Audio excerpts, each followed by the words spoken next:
ایران پر امریکی اور اسرائیلی حملے جاری ہیں۔ بمباری سے تہران میں آزادی اسٹیڈیم تباہ ہو گیا۔ اسٹیڈیم میں 12,000 افراد کی گنجائش تھی۔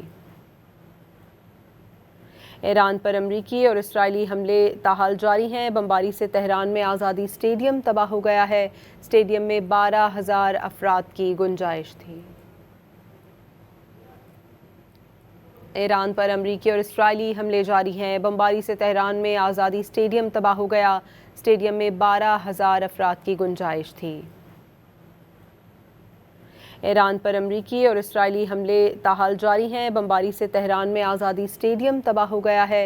اسٹیڈیم میں 12,000 افراد کی گنجائش تھی۔ ایران پر امریکی اور اسرائیلی حملے جاری ہیں۔ بمباری سے تہران میں آزادی اسٹیڈیم تباہ ہو گیا۔ اسٹیڈیم میں 12,000 افراد کی گنجائش تھی۔ ایران پر امریکی اور اسرائیلی حملے تاحال جاری ہیں۔ بمباری سے تہران میں آزادی اسٹیڈیم تباہ ہو گیا ہے۔ اسٹیڈیم میں 12,000 افراد کی گنجائش تھی۔